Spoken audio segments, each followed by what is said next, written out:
오늘의 말씀은 사도행전 21장입니다.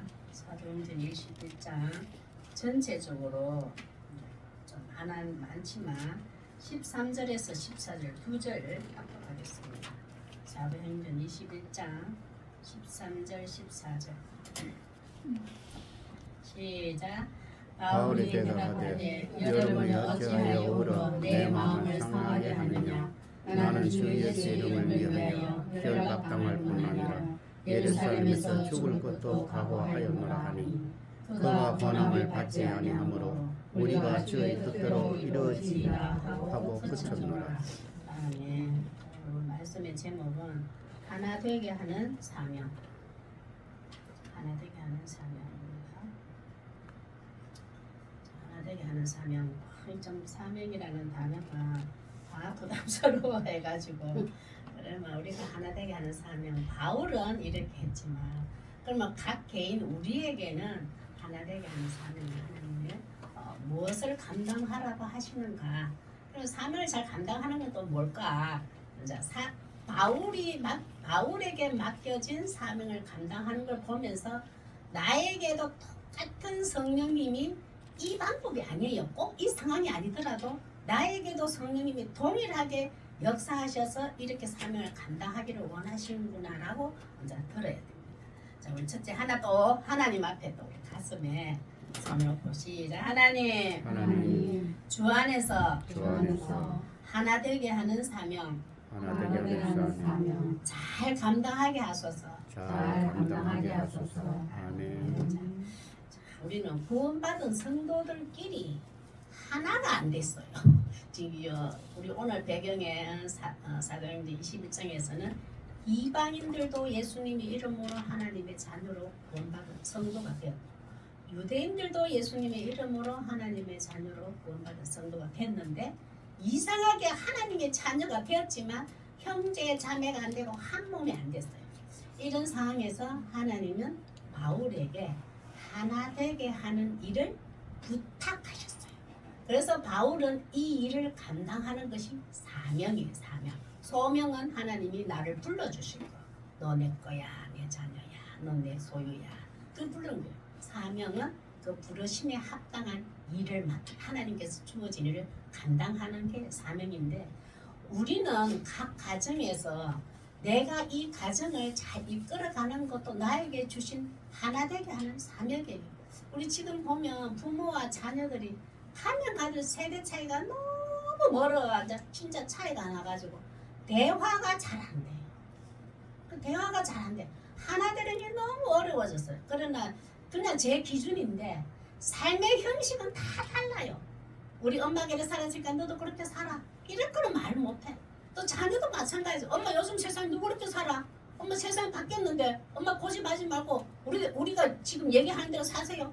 그들도 요구해서도 안 돼요. 각자의 삶을 인정해 주되 딱 하나 되는 것은 주 안에서 하나님의 자녀로 구원받았다는 것은 하나가 돼요. 그리고 이 구원받았다는 하나 되는 이것보다도 외형적인 거, 형식적인 거 이것 때문에 하나님의 자녀로서 하나 되는 것이 이 본질적인 것이 제대로 안 이루어지고 있어요. 보면. 그리고 우리는 너무 특히 예수 믿고 교회 오랫동안 다닌 사람일수록 교회의 신앙 생활에 그 주일날 지키고 하는 이 법 때문에 예수님을 만나는 것보다 이 주일을 지키는 어떤 율법 있잖아요. 이거 지키기 때문에 자녀들도 우리 남편과 뭐 가족들 형제들에게도 전도하기가 너무 어렵게 돼버렸어요. 그래서 우리도 전도가 잘못됐구나 하는 것도 생각이 나요. 제가 봐도 오늘 이 말씀을 준비하면서도 야 나도 바뀌어야 되겠구나. 나도 바뀌어야 돼. 이미 참 많아요. 보면 또 바뀌었는데 그런 걸 보면서 우리 예수 먼저 믿게 된 자가 하나님의 자녀로 구원받기 위하여서 내 모든 것을 내려놓고 그 한 사람이 예수님을 만나 하나님의 자녀로 구원받는 본질의 핵심을 두고 내가 가지고 있었던 신앙의 고정관념들 내려놔야 돼. 우리 특히 자녀들한테 우리 지금 예배 드리는 세대는 비슷하게 우리 통하잖아요. 통하다 보니까 이게 우리 정당화 되어버렸어. 이 정도는 돼야지 해가지고 우리 자녀인데 요구하고 형제인데 요구하고 이것은 요구하다 보니까 그들을 버거운 거예요. 이걸 가면 갈수록 제가 느껴지는 게 이제는 많이 젊은 세대 또 이웃 사람들 그들의 상태를 먼저 파악을 한 다음에 예수님을 소개하는 이걸 잘 이렇게 지혜롭게 해야 돼요.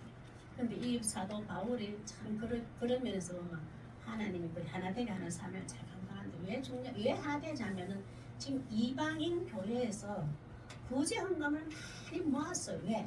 예루살렘의 기근으로 인하여 어려움으로 인하여 이 헌금을 구제 헌금을 들고 그 구원받은 자들 그 신부는 그 같이 데리고 지금 동행하 지금 바울이 지금 움직이고 있거든요. 근데 그걸 지금 예루살렘에 가가지고 이방인 교회에서 우리 지금 예루살렘 교회에 구제 헌금 왔습니다. 이걸 받아 주십시오라는 이 과정을 건너가고 있는 과정에 지금 사건이 일어난 거예요. 이 모든 사건에서 이방인 성도와 유대인 성도가 하나가 되지 못한 것을 바울은 지금 하나 되게 이 감당을 하는데 우리 근처까지 하나 되게 하셨잖아요. 이 바울만이 하셨어요. 바울만이. 그래서 오늘 한번 중요합니다. 한번 보겠습니다. 하나 되게 하는 사명 잘 감당한다는 것은 첫 번째, 사람들이 반대해도 성령에 매여 순종합니다. 성령에 매여 순종합니다. 사도 바울은 지금 딱 목적이 하나 되게 하는 사명 딱 한 목적이 있어요. 이방인 교회에서 구제 헌금을 예루살렘 교회에 갖다 주고 예루살렘 교회에서 하나님이 이들에게 구원을 받게 하시고 그 감동으로 우리에게 구제를 하는구나. 아멘. 받아들이는 이 일을 삶을 맡았거든요. 이걸 하기 위해서 지금 사도 바울은 다른 거는 전혀 장애물이 있다 할지라도 잘 자유롭게 선택해가 가요. 참 이런 거 보면은 진짜 우리가 본받을 분이라는 걸 생각이 들어요. 그 속에 있는 성령님이 지금 동일하게 우리도 그렇게 역사하고 계시다를 믿으시기 바랍니다. 자, 우리 4절 한번 보겠습니다. 좀 말씀이 많아요. 사람들이 반대가 있는데 한번 보세요. 사사로운 감정과 어떤 이런 그게 감상에 매달리 그보다도 하나님 뜻을 이루어가는 사도 바울 모습을 한번 보겠습니다. 4절 한번 볼게요. 4절 시작. 제자들을 찾아 거기서 이래를 머물더니 그 제자들이 성령의 감동으로 바울더러 예루살렘에 들어가지 말라 하더라. 두로 교회 공동체라는 성도들이 그 제자들이 와가지고 이제 지금 바울은 지금 그 구제 헌금을 들고 예루살렘을 가려고 합니다. 선생님 지금 가지 마십시오. 그 제자들 두로 교회 성도들만 찾아가서 이를 뭘 하면 그 제자들이 자기들이 기도를 해봤대. 하나님한테 성령의 감동을 주셨는데 바울들은 예루살렘에 들어가지 말라 하더라. 선생님 좀 사월 선생님 우리가 선생님이 지금 예루살렘에 가려고 하는데 성령의 감동을 주셨습니다. 우리 교회 성도들 모두 기도를 했는데 그런데 거기에 예루살렘에 오직 올라가지 말라고 합니다. 성경에 예루살렘 가지고 예루살렘을 항상 말할 때는 올라가더라 해요. 지역의 저 위에서도 내려오는 많잖아요. 서울에서 대구 내려와야 되잖아요.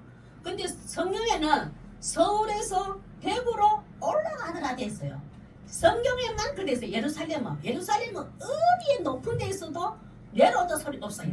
올라간다 해서 이게 의미가 뭐냐면은 최고 하나님의 음성이 있는 곳을 예루살렘으로 상징하거든요. 하나님을 만나고 하나님의 소망을 상징하는 것이 예루살렘. 그래서 예루살렘 올라가 실제로 내려오던 지역요. 저 위에서 내려오면서 가지 마십시오. 그 예루살렘 가면요. 올라가지 말라. 본인들이 올라가지 말라. 성령님 주지 않았어. 두로교회 성도들에게 예루살렘을 가면 고난을 박해를 받을 텐데 그 감동을 주신 거예요. 그 성도들이 이제 바울 선생님을 생각했어. 그 올라가지 마십시오. 우리 기도해 보니까 예루살렘에 큰 박해와 고난이 있다는데 올라가지 마십시오. 올라가지 마라 하더이다 해버려요. 하나님은 올라가 소리하냐. 하나님은 지금 가라고 명령 내렸거든요. 두로교회 성도들은 안 가면 안 되겠습니까? 그 고난을 핍박 당할 텐데 안 가면 안 되겠습니까? 하나님이 올라가지 마라 합니다. 이렇게 말을 기도해버린 거예요. 그렇게 된 상황입니다. 참 8절에 또 한번 볼게요. 또 그 거쳐서 그냥 한그 두로 교회에서 거쳐서 가이사라 지방 갔습니다. 시작. 이튿날 그나 가이사라에 이르러 일곱 집사 중 하나인 전도자 빌립의 집에 들어가서 머물러 그죠요. 그에게 딸 넷이 있으니 처녀로 예언하는 자라. 그 이튿날 가이사라 집에 때 빌립 집사 집, 빌립 집사 그 유명한 일곱 집사 중 빌립 집사 딸이 4명이 있는데 이들도 예언하는 자들이에요. 근데 빌립 집사 집에 유대에서 유대 땅에 있는 아가보라는 한 선지자가 빌립의 집에 왔어요.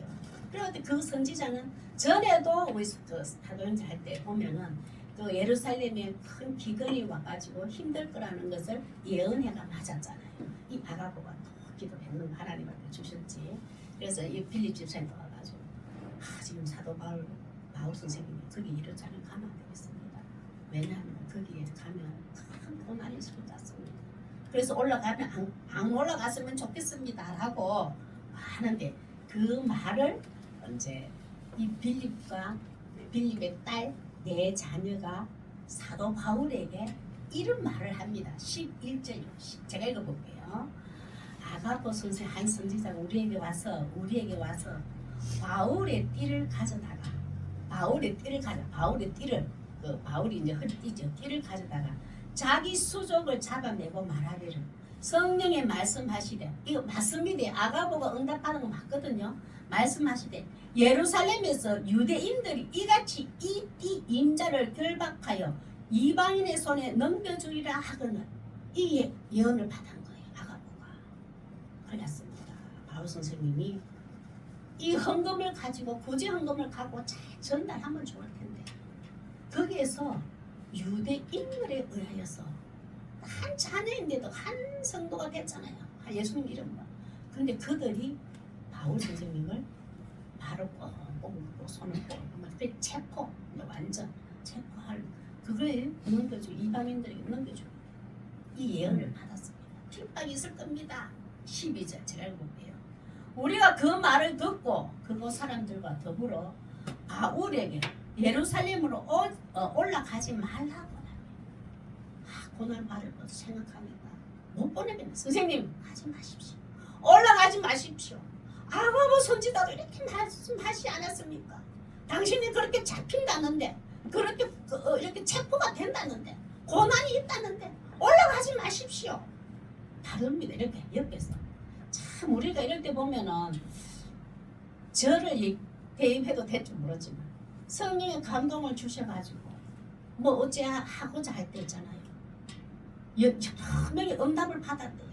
기도해가지고 이건 아닌 것 같아요. 저건 아니고 저는 이런 응답 주셨습니다. 저는 제가 그걸 무시할 수도 없고 그분도 성령님 그 감동적을 인정을 하는데 그렇다니까 또 나에게 응답 주신 게 또 이게 더디어지는 거예요. 막 제가 이렇게 감춰지는 내려놔지는 거예요. 그분들의 응답을 인정하고 그분들도 인정대로 응답 받은 대로 하려고 하니까.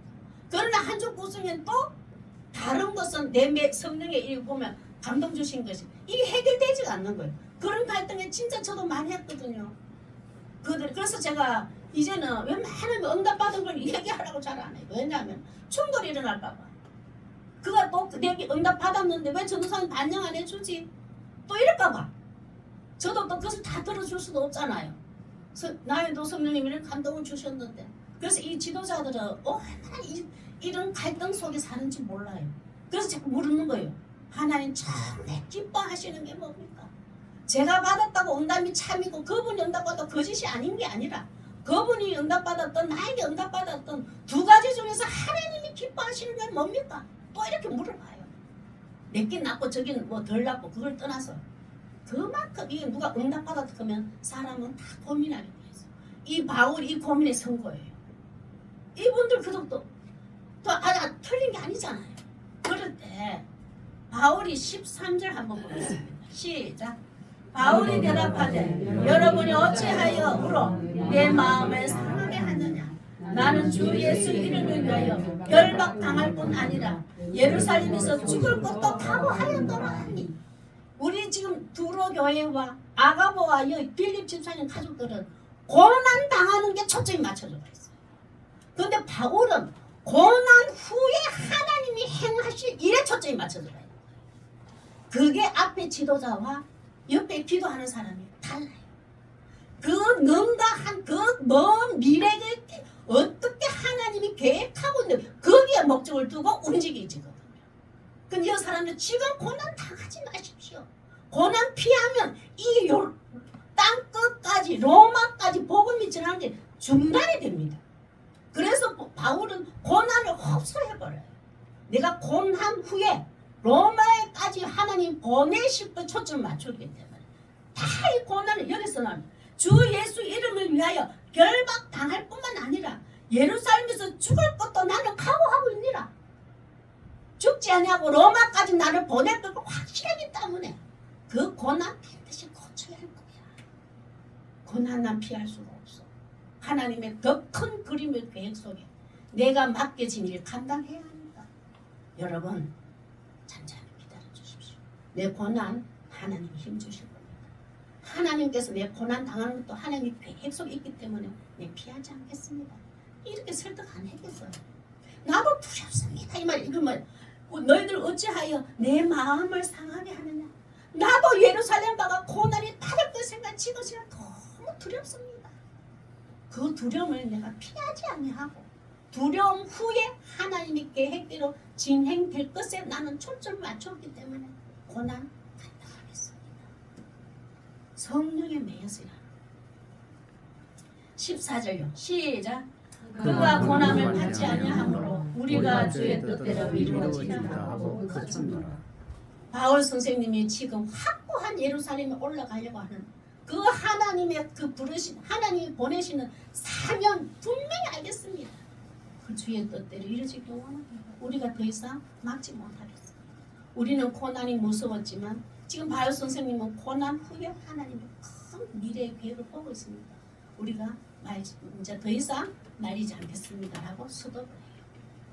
그렇게 할 때 이런 중간에 애매한 미혹과 타협점이 이뤄왔을 때 한번 했습니다. 이 사도행전 20장 22절에서 24절 사람들의 반대도 극복하고 성령에 매여서 순종하는 바울의 모습 이 결단 때문에 22절에서 24절 시작.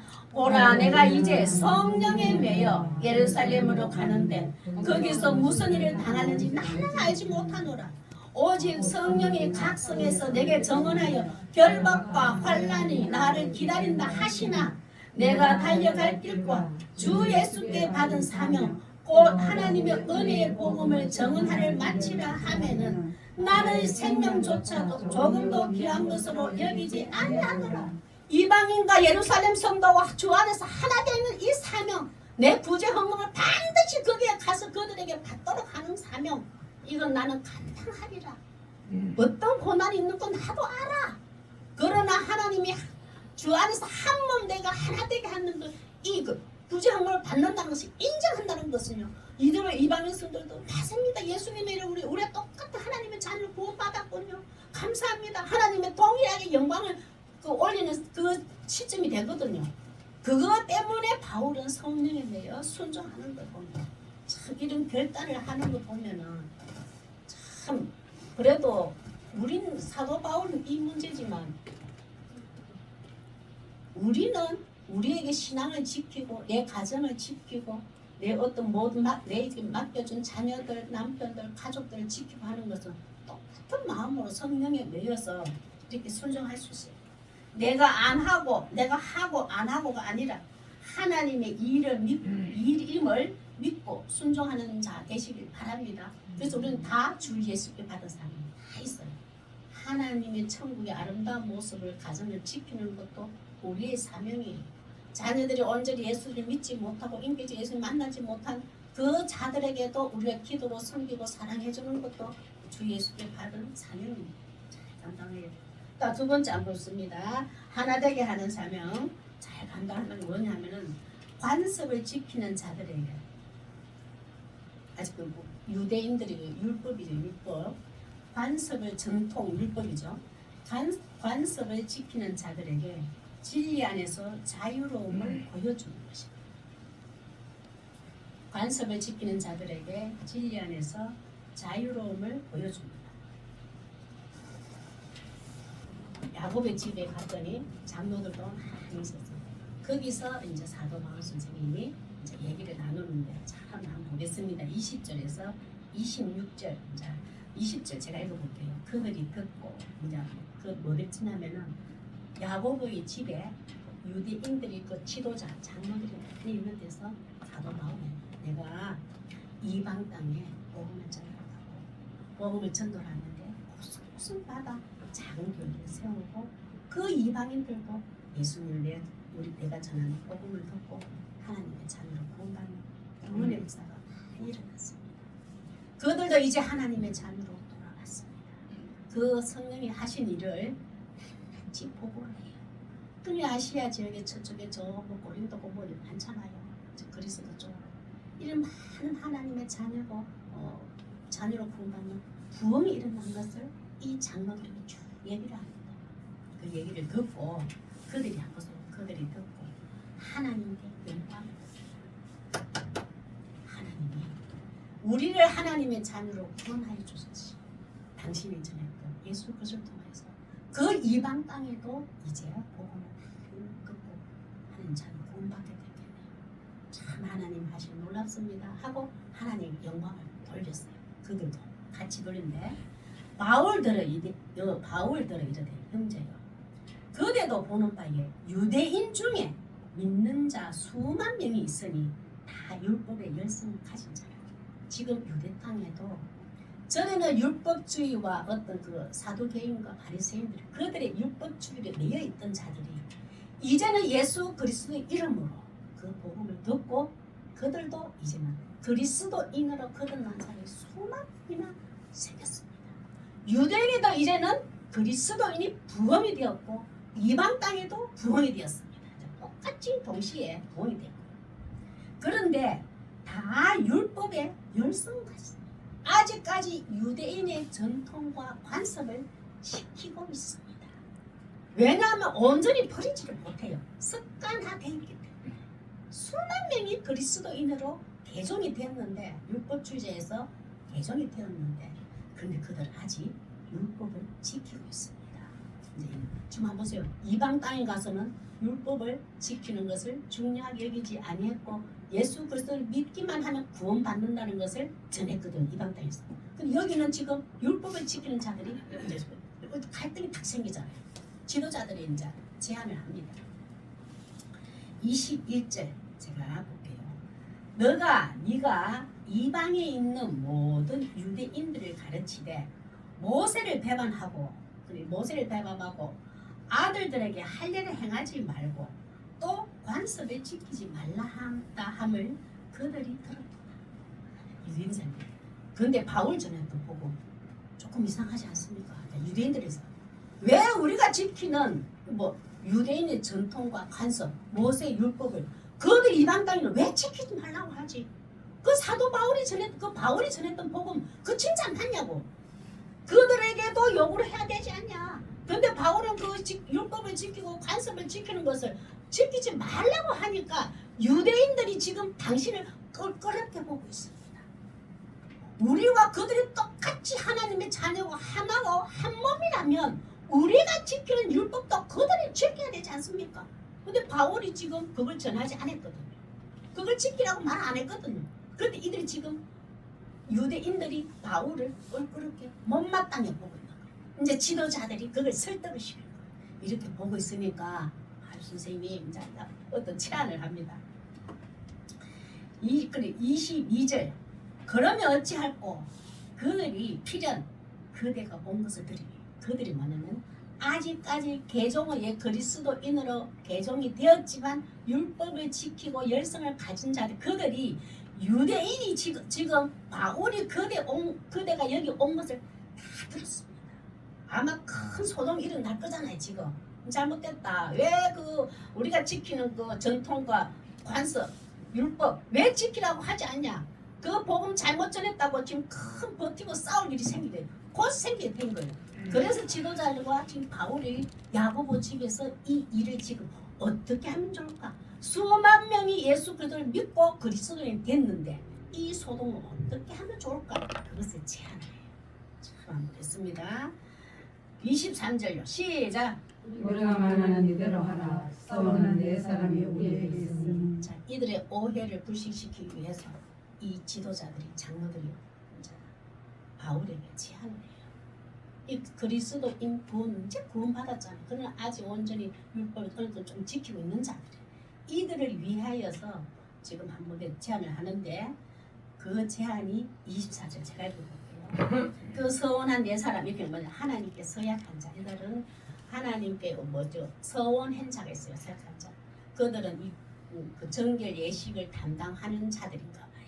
그분들이 24절 그들을 데리고 함께 교회를 선생님, 그 서원한 4명이 있는데 그들을 통하여서 함께 결례를 해내야 돼요. 이방인과 이방 땅에 갔다 오면 7일 동안 정결 예식이 있는데 우리는 합니다. 우리는 예수 그리스도 믿기만 하면 보고 구원하면 안 돼. 수만 명이 개종된 그리스도인 된 저들이 오해를 하고 있으니까 선생님 정결 예식 이거 좀 해야 되겠습니다. 이제 사도 바울이 제안을 하는 거예요. 그걸 해야 됩니다. 그들을 위하여 비용을 들어 직접 선생님이 비용을 들어서 머리를 깎으십시오. 이 모든 의식 행위를 다 해달라고 요구를 해요. 그러면 모든 사람이 수만 명의 유대인들이 개종된 사람들이 그대에 대하여 들은 것이 사실이 아니고 이 들은 게 뭐냐면 아까 그거잖아요. 모세를 배반하고 아들들에게 할례를 행하지 말고 간섭을 지키지 말라. 이걸 강조했다고 했던 그들의 거짓 정언을 보면 잘못된 해석이잖아요. 잘못 전달, 오해를 하고 있잖아요.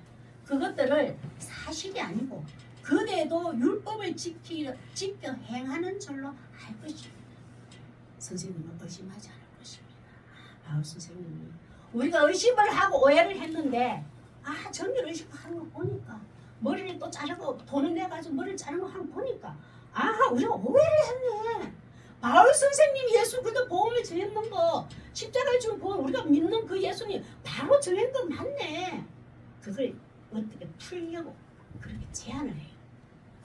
우리 참 읽어보면 제가 많이 깨달은 게 내 신앙의 고정관념 때문에 누군가가 아직 어려서 이해되지 못하고 알지 못하고 수용하지 못하는 상태에 내가 그것을 너무 강요 요구했구나 하는 생각이 좀 들었어요. 근데 이 바울이 그게 동의를 해줍니다. 왜? 그들이 예수 그리스도를 믿고 그리스도인 된 구원의 본질의 핵심을 봤기 때문에 정결 예식은 하고 안 하고 구원을 받고 안 받고 상관이 없잖아요. 그 구원받은 자가 행위로 나타나는 것이 구원보다 우선 둘 수 없거든요. 그래서 바울이 그것을 수용, 포용을 합니다. 참 보면은 그걸 그리스도인답게 수용하고 포용하고 참 내가 알고 있는 신앙의 틀을 내려놓는 거예요. 그런 게 25절 한번 있습니다. 제가 읽어볼게요. 주를 믿는 이방인들에게는 그들 지금 지도자를 이제 바울쌤이 예를 주를 믿는 이방인에게는 우리가 유대인의 간섭을 지키라 요구할 생각 없습니다. 그래서 자꾸 지금 바울을 설득한 거야. 이 행위, 의식 행위를 이 할례 의식 행위를 해 주십시오. 유대인들을 위해서. 그러나 우리는 이방인들에게는 우리가 지키는 전통과 간섭을 지키라고 요구하지 않겠습니다. 이 말이에요. 그러나 그들에게는 우상의 제물과 피와 목매어 죽인 것과 음행을 피할 것을 결의하고 편지했는데 저번에 그랬잖아요. 요거 하나는 꼭 이방인들에게 지키라고 하십시오. 그래서 이방인들에게 편지를 써서 바울이 저 이방 땅에 있는 교회들에 편지를 보냈잖아요. 그러나 유대인들한테 지키는 관습과 율법이라든지 이런 것은 전통을 지키라고 요구하지 않는다. 근데 바울이 이걸 듣습니다. 이 장로님들이 지도자들이 나를 왜 이렇게 하는지를 분명히 아는 거예요. 그리스도인으로 개종된 그들이 예산한 자로 구원받은 것을 계속 유지하기 위해서 바울이 율법을 그렇게 의식 행위를 하는 것을 모든 걸 내려놓아요. 그러고 나면 이것을 받아들입니다. 하나 되기 위해서 26절 한번 읽습니다. 시작. 바울이 바울이 상을 드리고 이튿날 그들과 함께 결례를 행하고 성에 들어가서 각 사람을 위하여 제사 드릴 때까지 결례 기간이 모든 걸 7일 동안 그거 하고 난 다음에 7일 후에 희생 제물을 바치겠습니다.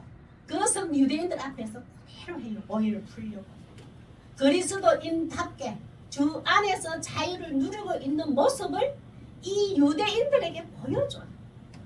예수 그리스도 믿는 구원, 주 예수 안에서 진리 안에서 자유를 누리고 있는 그리스도인의 모습을 유대인들에게 바울 선생님이 본으로 보여줘. 그러고 난 다음에 이들이 이해하기를 바울 선생님이 우리가 요구했던 걸 다 들어주네. 그래 다시 결례를 행하네. 그리고 7일 후에 의식한 후에 그거 희생제물 갖다 바치고 서양아 그대로 행하거든요. 아 바울 선생님이 우리가 오해를 했구나. 의심을 했구나. 예수 그리스도 복음만 전했는 거 그게 중요하다고 전했지. 이것을 우리가 오해를 했구나. 그러고 난 다음에 오해가 풀려요. 수만 명의 유대인들을 위해서.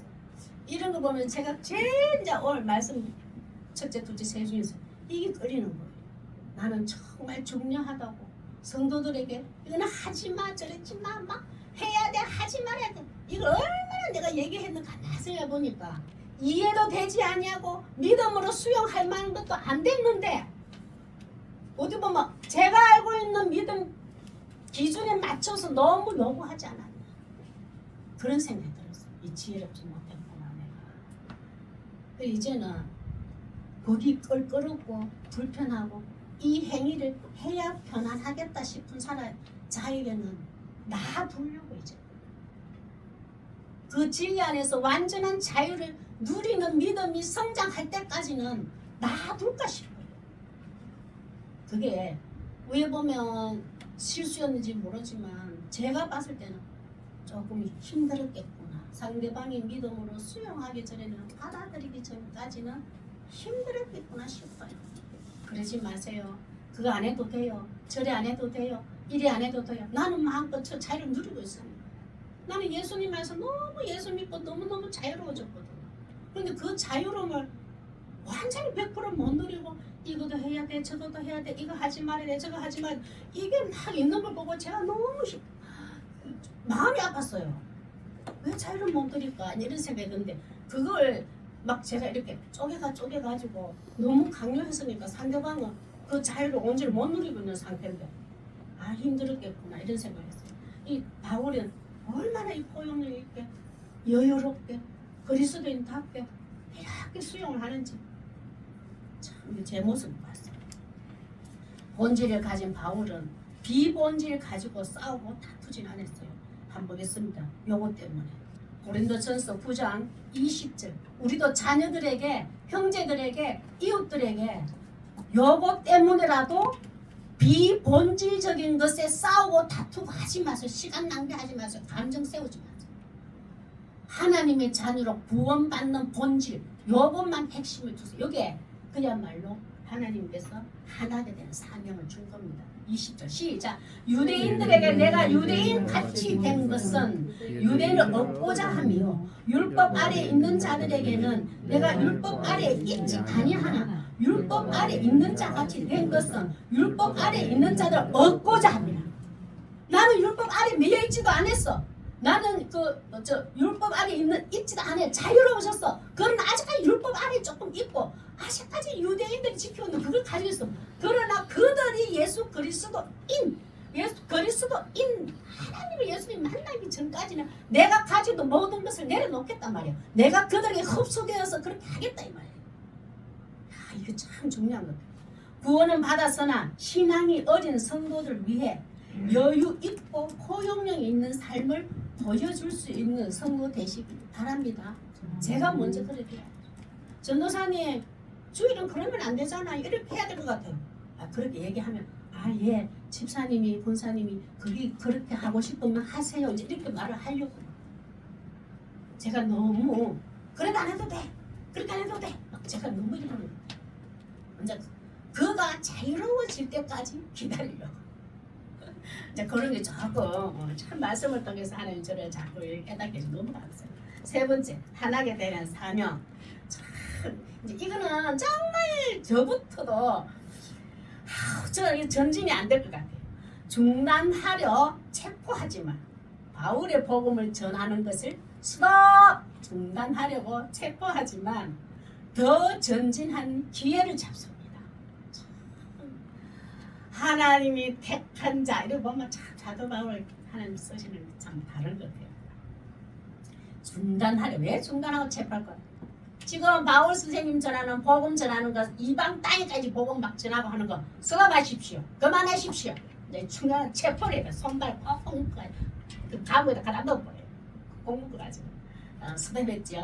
그런데 사도 바울은 그 비난과 오해와 억울함 속에서도 보세요. 더 복음 전도는 직진, 전진하고 있는 겁니다. 27절에서 28절 한번 보겠습니다. 27절, 28절 시작. 의리가 그리스도의 아시아로부터 온 유대인들이 성전에서 바울을 보고 모든 무리를 충동하여 그를 붙잡고 자, 이제 결례를 행하고 이제 그 의식을 이제 그 정결 의식을 행하고 난 다음에 사도 바울이 이제 그 아시아로부터 온 아시아에 이 유대 땅에 있는 사람들이 아니에요. 유대 땅은 이제 이해됐잖아요. 막 행하고 그 의식 다 그대로 하니까 당신이 전했던 복음 우리 오해했는데 의심했는데 죄송해요.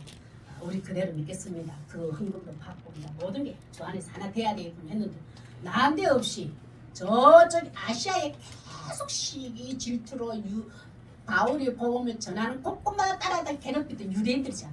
그들이 지금 이랬다 훅 와요. 왔습니다. 충동에 그를 붙들고 난리가 났습니다. 28절 시작. 외지는 이스라엘 사람들아 보라 이 사람은 각처에서 우리 백성과 율법과 이것을 비방하여 모든 사람을 가르치는 자인데 또 헬라인을 데리고 성전에 들어가서 이 거룩한 곳을 더럽혔다. 거짓말하고 있어요. 저 아시아에 있는 유대인들이 여기에 유대 땅에 있는 유대인들 이스라엘 사람들입니다. 여러분 지금 바울이 전하는 거죠. 이것을 지금 다 오해 풀렸잖아요. 풀려 괜찮거든요. 근데 남들이 저기서 와가지고 손을 딱 바울을 붙들지만 여러분 바울이 지금 잘못 전하고 있습니다. 여러분 지금 그 성전에 거기 막 곳곳마다 예배 처소가 다 있잖아요. 그런데 그 지역에 있는 에베소에 있을 때 바울이 에베소에서 어떤 한 사람하고 에베소 지역에 시내에 어디 돌아다니고 있었어요. 시내에 복음 전하러 다니겠죠. 복음 전하러 다니고 있었는데 유대인들이 목격을 한 거예요. 야, 그 곳곳마다 그 회당이라는 것이 하나 예배 처소잖아요.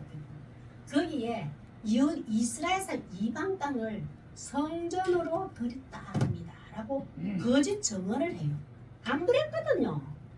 바울은 에베소 지역에서 어떤 한 사람과 에베소 시내를 거닐고 다녔을 뿐인데 성전에 이방 땅의 사람이 성전 안으로 들어갔다고 거짓 증언을 하고 여기에 있는 유대인 사람들이 큰 오해를 더 만들게 해요. 그러니까 난리났지. 바울 진짜 그랬냐? 아니 난 안 그랬어. 말 듣겠어요. 지금 바울은 일이고 저 유대인들이 많은 사람들이 와가지고 다지는데 그때 당시만 해도 성전에는 이방인들은 성전에 들어갈 수가 없어요. 이방인들의 뜰이 있어요. 성전 밖 우리 그 성막할 때 배웠잖아요. 거기서 그들은 기다렸어. 거기서 하나님께 예배드린 것을 듣고 구경하고 있었어요. 하나님이 그 질서를 세워놨어. 그래 그 이방인들이 성전에 들어가면은 죽을 것이라는 경고문을 딱 붙여놔요. 그래서 이방인들은 성전 밖 이방인들이 뜰에서 앉아 있기만 해요. 근데 바울은 이 법을 그대로 지켰어요. 그러나 유대인들, 아시아에 있는 유대인들이 와가지고 거짓 증언하여서 바울이 그 성전을 거룩한 성전을 더럽혔습니다. 평범한 한 가정처럼 만들어 버렸습니다. 그렇게 보고를 하는 거 여기에요. 실제로는 거짓이지. 이제는 유대인들이 와 일어납니다. 바울 진짜 그랬구나. 저 유대인들이 거짓말하겠나. 성전을 더럽혔구나. 안 그래도 성전을 거룩한 처소라고 예수님이 성전인 것을 알지 못하고 그러고 있는데 큰 소동이 일어납니다. 30절 위기에 처해있어요. 곧 바울이 죽을 판에 지금 처해졌어요. 이 오해 때문에. 30절 시작. 온 성이 소동하여 백성이 달려와 모여 바울을 잡아 성전 밖으로 끌고 나가니 문들이 곧 닫히는. 실제로 이 문 바울이 쫓겨나가요. 이 성전 문 쫓겨나가고 후에 실제로 이 성전도 무너집니다. 더 이상 병박에 서지를 안 해요. 바울이 쫓겨나온 후에 31절 한번 보겠습니다. 참 무섭지요. 이 하나 거짓 정언의 아시아서 온 유대인의 거짓 정언으로 바울이 바로 죽게 되었습니다. 31절 시작. 그들이 그를 죽이려 할 때 온 예루살렘이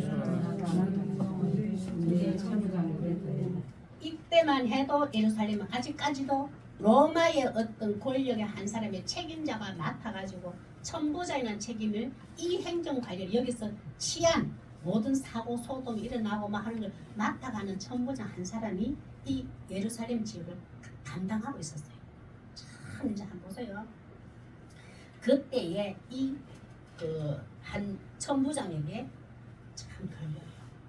이런 거 보면 하나님은 내가 체포되어 죽을 것 같은데 유대인들 같은 동족에게는 죽음을 당할 판 되었는데 이방 땅에 로마의 권력을 힘을 이용하여서 하나님은 사도 바울의 신변 보호가 확실해집니다.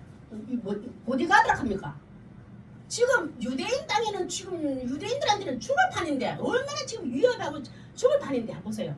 하나님의 큰 그림 한번 보세요. 지키고 보아야죠. 로마의 권력의 힘을 이용해가지고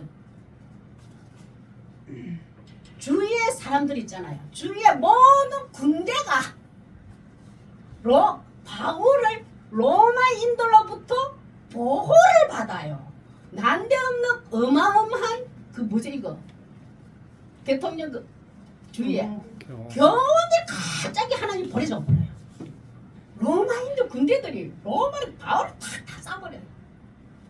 아이고 우리는 믿는 자들에게만 통하여서 하나님이 나를 지켜 보호해주는 게 아니고요. 믿지 않는 자들을 통하여서도 내 생명과 내 어떤 모든 것도 지켜 보호해줍니다. 천부장이 거기에 들려버렸어요. 하나님이 들리게 하신 거지. 빨리 니를 가야 돼. 네 군대를 통해서 내 아들 바울을 통하여서 해야 할 일 감당 끝마칠까지 중요한 몸이니까. 한번 보세요. 32절 시작. 그가 급히 군인들과 백부자들을 거느리고 달려 내려가니 그들이 천부장과 군인들을 보고 바울을 치기를 거치는지라. 계속 그들이 천부장을 통해서 군인들이 우르르 안 오면요 죽어요. 네가 이방 땅에 가서 거룩한 성전을 더럽힌 장본이에요. 그래서 그들은 돌로 쳐 죽였죠. 계속 두드려 맞고 있었거든요. 근데 천부장 기에 들려서 천부장 군인을 데리고 아이고 지금 바울이 살아났습니다.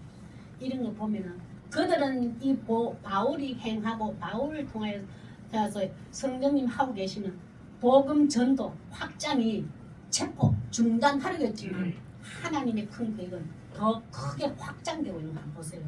37절 시작. 바울을 내리고 영내로 들어가려 할 그때 바울이 천부장에게 이르되 내가 당신에게 말할 수 있느냐 이르되 네가 헬라 말을 아느냐.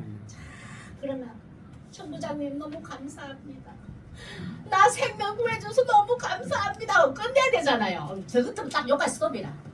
하나님이 천부장 나에게 붙여주셨구나. 천부장님 감사해요. 정말 감사해요.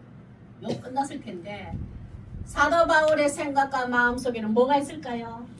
끝까지 이방인과 유대인이 하나가 되는 것을 최종 목적을 두고 있기 때문에 이 사명 때문에 기회를 잡습니다. 전부장님, 내 말할 기회를 주십시오. 하나님께서 나를 통하여서 이방 땅에 얼마나 하나님의 큰 구원이 일어났는지를 유대인들에게 내가 설명 못했습니다. 내가 아직 그 간증 못했습니다.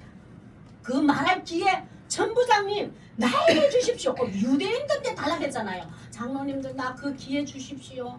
이들 오해하고 있는 거 내가 하나님이 나에게 일하시는 거 하나님이 일하시는 건데 지금 변명해야 되고 설명해야 되는데 장로님 말은 해주십시오. 이래 안 해요. 아이고 이제 수업이라 이 유대인들은 그래서 귀엽잖아요. 천부장 기회를 잡아요. 온몸이 체포됐지만 기회를 잡아요. 참 이런 거 보면 이게 좀 우리는 근처 갈 수 없구나. 자, 제가 그런 생각이 들었어요. 40절 시작. 천부장이 허락하기를 바울이 천대 위에 서서 백성에게 손짓하여 매우 조용히 한 후에 히브리 말로 말하니라. 이 체포 중에서도 이 유대인들에게 하나님께서 나를 통하여서 내 열심이 아니요 내 계획대로 열심히 낸 것이 아닙니다. 성령님께서 나는 매였고 성령님께서 나 그거 하라고 하셨고 성령님께서 그렇게 하신 일을 여러분에게 전하고 싶습니다. 이 말을 하려고 이제 그 기회를 잡아요. 그리고 조용한 바울 청대 위에 서서 백성이 얼마나 그 이제 이렇게 무슨 청수가 있는가 봐요. 그건 아무나 못 올라가요. 이 지금 돌로 맞아 죽어야 될 판 바울이 백성들보다 엄청 바울 그 로마의 권력을 가진 자들만 올라가서 백성들 이렇게 쳐다보고 말해서 변명하고 말할 수 연설할 수 있는 공간에 올라가도록 하나님이 하셔요. 그때 담대하게 바울이 올라가요. 그런데 22절에 나를 통하여서 하나님이 역사하신 일을 쫙 변명하고 설명합니다. 7가지인데 이방인과 하나 되길 원하시는 하나님 뜻에 부합한 사명 감당하는 자 우리 한번 보겠습니다. 이방인과 유대인 하나 되는데 우리도 이걸 그걸 뭐죠? 차별해서도 안 되고 그거 해서도 안 돼요. 보면은 에베소서 한번 보겠습니다. 에베소서 이런 말씀이 있어요. 우리도 내 이웃도 그렇고 내 삶의 현장에서도 교회 공동체 안에서도 이래야 됩니다. 이걸 늘 이 사명에 우리에게 준 사명. 에베소서 2장 16절요. 시작. 또 십자가로 이 둘을 이방인과 유대인 먼저 믿었던 우리와 건방 믿었던 이방인 믿게 될 이방인 다 포함시게 됩니다. 이 둘을 시작 한 몸으로 하나님과 화목하게 하려 하심이라 원수된 것을 십자가에 소멸하시고 우리는 성령으로 하나 되지 못한 걸 원수된 거라 되어 있어요. 그러나 원수되었는데 하나님 성령을 하나님 안에서 하나 되지 못한 게 이거 하나 되지 못한 게 원수였는데 십자가로 통하여서 적대감을 없애버리고 이제는 하나 되었습니다. 전에는 얼마나 유대인들이 이방인들을 적대했어요.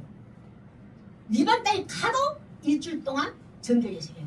이방인과 밥을 먹어도 일주일 동안 정결. 그만큼 추하고 더럽고 많이 있거든요.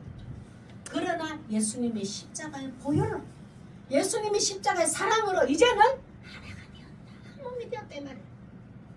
이제 원수지간이 아니고 형제 자매 한 몸이 되었다 이 말이에요. 19절 시작. 그러므로 이제부터 너희는 외인 아니고 나그네도 아니요 오직 성도들과 동일한 시민이요 하나님의 권속이라. 우리는 똑같은 하나님의 자녀가 되었단 말이에요. 저도 이걸 보면서 내가 오늘 아직까지도 생각해봤어요. 하나님의 자녀로 구원받았는데 동일한 시민권을 가지고 하나님의 권속으로 내가 여기고 있는가? 그 자를 이거 내가 예스라고 말했는데 아직까지 제가 편견을 두고 있는 것 같고 아직까지 무게 저울을 쥐고 있는 것 같고 제 마음이 이게 동일한 시민권을 가지고 동일한 하나님의 권속이라고 해야 되는데 이게 제가 온전히 100% 하나님 앞에 예 그렇습니다 대답 못하겠어요. 조금은 편견을 두고 있지 않나 싶어요. 뭐 뭔지를 모르겠어요. 이 잘못된 것 같은데. 22절 시작. 너희도 성령 안에서 하나님이 거하실 처소가 되기 위하여 그리스도 예수 안에서 함께 지어져 가느니라. 그리스도 예수 안에서 함께 지어가야 할 형제 자임을 형제 자매임을 기억해야 돼요. 참 보면은 참 차별 두지 마요. 왜 제가 이런 말을 하냐? 사람을 설득을 시킨다 해야 되나?